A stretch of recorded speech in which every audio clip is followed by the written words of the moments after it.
और इस बीच देखिए, उत्तराखंड के सोनप्रयाग के बारे में आपको जानकारी देते हैं। यहाँ गौरीकुंड से पहले मुनकटिया के पास लैंडस्लाइड हो गया। सोनप्रयाग में उसी स्थान पर लैंडस्लाइड हुआ जहां पर हाईवे पूरी तरीके से बह गया। ये तस्वीरें देखिए आप। लैंडस्लाइड के बाद कुछ देर के लिए रेस्क्यू कार्य को रोका भी गया। हालांकि अब स्थिति नियंत्रण में है, रेस्क्यू फिर से शुरू कर दिया गया है। तो मुनकटिया के पास ये लैंडस्लाइड, हाईवे यहाँ पर पहले से ही बह गया था और यहाँ पर रेस्क्यू का कार्य चल रहा था। इस दौरान जब ये लैंडस्लाइड शुरू होता है तो जाहिर सी बात है रेस्क्यू कार्य रुकता है। और देखिए कैसे मलबा जो है वो पहाड़ से नीचे की तरफ तेजी के साथ आता हुआ।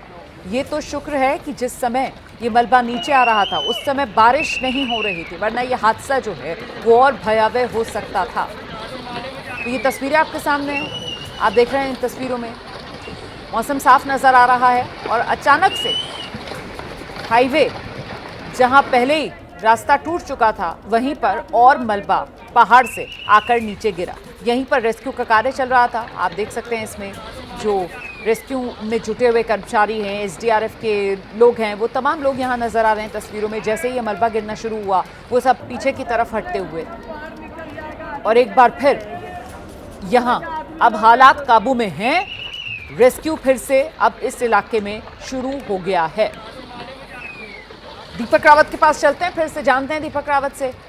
मुनकटिया के पास ये जो लैंडस्लाइड हुआ है अब कंट्रोल में है स्थिति और फिर से अब रेस्क्यू कार्य यहां पर शुरू हो गया है। दीपक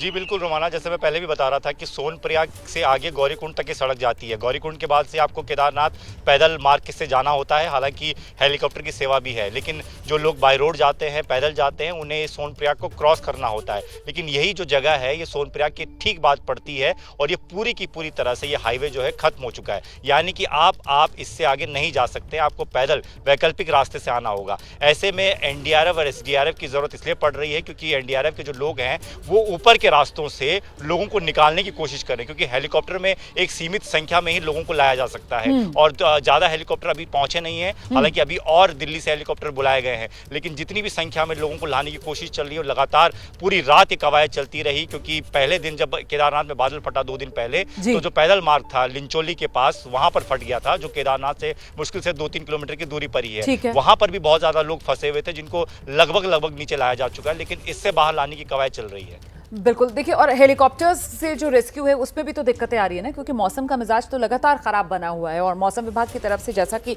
दीपक बता ही रहे थे कि उत्तराखंड में ज़्यादातर इलाकों के अंदर ऑरेंज अलर्ट, येलो अलर्ट वो जारी किया गया है।